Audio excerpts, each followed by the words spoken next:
श्री राधे, जय निताय, जय गौर। आज से मैं एक छोटी सी प्रयास करने जा रही हूँ, एक दुस्साहस करने जा रही हूँ कि जिन महाप्रभु ने हमसे हरिनाम का परिचय करवाया, मैं आज उनका परिचय आप लोगों से करवाने जा रही हूँ। महाप्रभु को लेकर बहुत लोगों का बहुत मत है।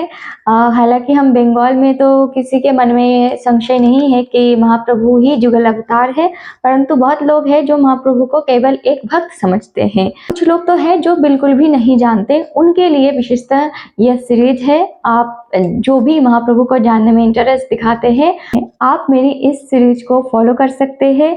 आप में से अगर कोई एक भी देखते हैं, कोई एक भी व्यक्ति इंटरेस्ट दिखाते हैं, फिर मैं इस सीरीज को कंटिन्यू करूंगी। और मेरी इस चैनल को सरवाइव कराने के लिए भी मुझे व्यूज़ की आवश्यकता तो है, परंतु मैंने जैसे कहा एक भी व्यक्ति अगर देखते हैं फिर भी मैं कंटिन्यू करूंगी। और आप लोग बोर हो जाते हैं लंबा लंबा वीडियो देख के, इसीलिए मैं जो वीडियो होगी वो शॉर्ट एंड क्रिप्सी रखने की प्रयास करूंगी। और सीरीज शुरू करने से पहले मैं कह दूं कि मैं कोई भगवत पाठक नहीं हूँ, मैं कोई वक्ता नहीं हूँ, और मैं इतना पढ़ा लिखा भी नहीं हूँ। और क्योंकि मैं एक मनुष्य हूँ तो मुझसे भूल होगी, इसमें कोई संशय नहीं है। और मेरी जो भविष्य में मैं भूल करने वाली हूँ उसके लिए मैं पहले ही गुरुजनों से क्षमा याचना कर रही हूँ। कहीं पर भी आपको लगे कि हाँ ये गलत है तो आप कमेंट कर सकते हैं, मैं अपने भूल को सुधारने की पूर्णतः प्रयास करूँगी। तो आइए शुरू करते हैं। मैं श्री कृष्णदास कविराज द्वारा रचित श्री श्री चैतन्य चरितामृत, जो गीता पेश गोरखपुर के पुस्तक है, इसी पुस्तक से आप लोगों को महाप्रभु से परिचित करवाऊंगी। इसमें महाप्रभु की आदि लीला, मध्य लीला और अंत लीला है। तो हम पहले से ही शुरुआत करेंगे, यानी श्लोक 1 से है। तो श्लोक 1 में गुरु वंदना है, तो हम गुरु महाराज के चरणों में प्रणाम करते हुए आगे बढ़ेंगे। फिर श्लोक 2 में श्री कृष्ण चैतन्य नित्यानंद वंदना है, तो हम उनको भी वंदन करते हुए श्लोक 3 से आज श्लोक 6 तक जानेंगे। संस्कृत का श्लोक है वो मैं स्क्रीन पर दे दूंगी, आप यहाँ से देख सकते हैं। संधि विच्छेद करके आप स्वयं उसका भावार्थ को जान सकते हैं सर्च करके। श्लोक 3 में महाप्रभु से हमें परिचित करवाया गया है कि महाप्रभु कौन है। उपनिषद में जिनको हम अद्वैत ब्रह्म कहते हैं, वही महाप्रभु का अंग ज्योति मात्र है, ये कहा गया है।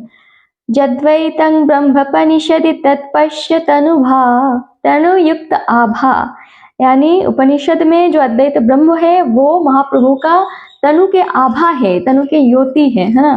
तो आप ऐसे समझ सकते हैं। मैं सारे जो श्लोक है ऐसे तो संधि विच्छेद करके अगर दूंगी तो वीडियो बहुत लंबी हो जाएगी, ठीक है। तो ज्ञान मार्ग में जो परम तत्व है वो भगवान श्री कृष्ण है। जो भक्ति मार्ग हम जिस मुरलीधर का भक्ति करते हैं वो भगवान श्री कृष्ण है, और उनसे बढ़कर परम तत्व कोई है ही नहीं। और वही श्री कृष्ण कलिकाल में चैतन्य रूप में नदिया में आविर्भाव लिया है। भगवान ने क्यों अवतार लिया है ये श्लोक नंबर 4 से हमें पता चलती है। कल्यौ समर्पयितु मुन्यत्व जलरसं भक्ति श्रियम। कोई उच्चारण में अगर भूल हो तो मैं क्षमा मांगती हूँ। यानी कलिकाल में जो स्वभक्ति श्रियम, खुद स्वयं के जो भक्ति है वो बांटने के लिए, वो दान करने के लिए भगवान ने अवतार लिया है। जैसे मैंने कहा कि जिन्होंने हमें संकीर्तन दिया, जिन्होंने हमें भगवान के नाम से परिचित करवाया कि बस नाम लेने से हमारा उद्धार हो जाएगा, ऐसा जिन्होंने हमें सिखाया, वो अपने भक्ति को भक्तों तक पहुंचाने के लिए, भक्तों तक अपने भक्ति दान करने के लिए भगवान ने अवतार लिया है। और एक भाव भी है कि भगवान का प्रेम तो सर्वश्रेष्ठ है, भगवान हमें प्रेम सिखाते हैं, उनसे बढ़कर प्रेम करना कौन ही जाने, है ना। परंतु इस विषय में भगवान का भी एक गुरु है, और वो गुरु है स्वयं राधा रानी। तो प्रेम के विषय में राधा रानी भी भगवान का गुरु है। तो भगवान के लिए राधा रानी का जो प्रेम था वो प्रेम जानने के लिए भगवान ने कलिकाल में अवतार लिया है, ठीक है। वो प्रेम इतना श्रेष्ठ है कि भगवान का प्रेम भी छोटा पड़ जाता है। ब्रज लीला में केवल श्रीमती राधा रानी ने ही उस प्रेम का आस्वादन किया है।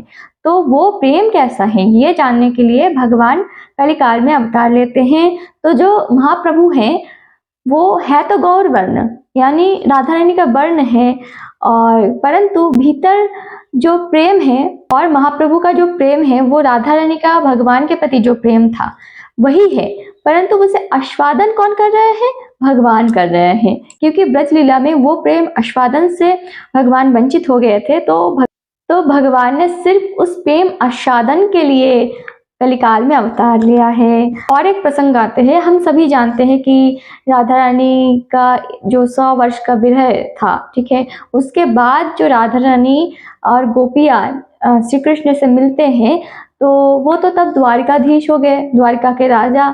वो तब ब्रज में नहीं जा सकते, क्योंकि द्वारिका में उनका बहुत दायित्व कर्तव्य है, राजा है। तो तब ब्रज गोपिन के मन में, राधा रानी के मन में यह भाव आता है, हे कृष्ण, तुम्हें ऐसा लगता है कि हम अपने जो प्रेम के रस्सी है इससे खींचकर ब्रज में लेकर जाए, ठीक है। तो ये भाव भगवान समझ गए थे, इसीलिए कलिकाल में जो जगन्नाथ है वो भूमि पर आते हैं और हम उन्हें रस्सी से खींचते हैं। ये रस्सी कोई साधारण रस्सी नहीं है, ये हमारे प्रेम का रस्सी है, जिसके कारण स्वयं भगवान निकल जाते हैं मंदिर से, जिसके कारण स्वयं भगवान रास्ते पे आ जाते हैं कि चलो भक्तों मुझे खींचो रस्सी से, ठीक है।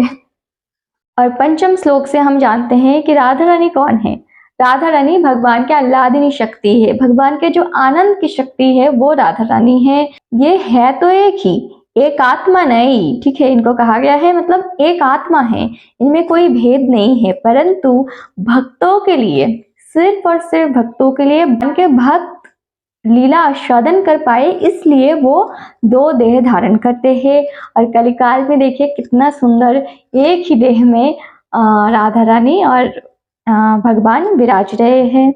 और श्लोक 4 और श्लोक 6 से हम जानते हैं कि उनके माता का नाम, यानी सची माता का विषय में दिया गया है कि उनको शची नंदन कहा जाता है। तो सची माता के गर्भ में भगवान ने आविर्भाव लिया है। आज हमने इन 3 श्लोक से जाना कि महाप्रभु नदिया नवद्वीप में सची माता के गर्भ में अवतार लिया है। राधा रानी का जो प्रेम है वो कैसा है, इस रस को आस्वादन करने के लिए अवतार लिया है और भक्तों में अपना भक्ति दान करने के लिए अवतार लिया है। तो अगले वीडियो में हम श्लोक 7 से लेकर श्लोक 11 तक देखेंगे। आज के लिए इतना ही। तो इस वीडियो को बनाने के लिए मैं अपने अंदर बहुत साहस लेकर फिर बना रही हूँ, पता नहीं क्या हो जाए, मतलब लोगों का काम है कहना, मेरी बस एक छोटी सी प्रयास है कि मेरी परंपरा जो विलुप्त होते जा रही है, जो हमारी महाप्रभु का परंपरा है, वो सब तक पहुँचे और जो व्यक्ति महाप्रभु को लेकर गलत फहमियाँ रखते हैं वो सब क्लियर हो जाए और बस एक भक्त के नज़रिया से नहीं, जुगल अवतार के नज़रिया से महाप्रभु को देखे। जय राधे श्याम।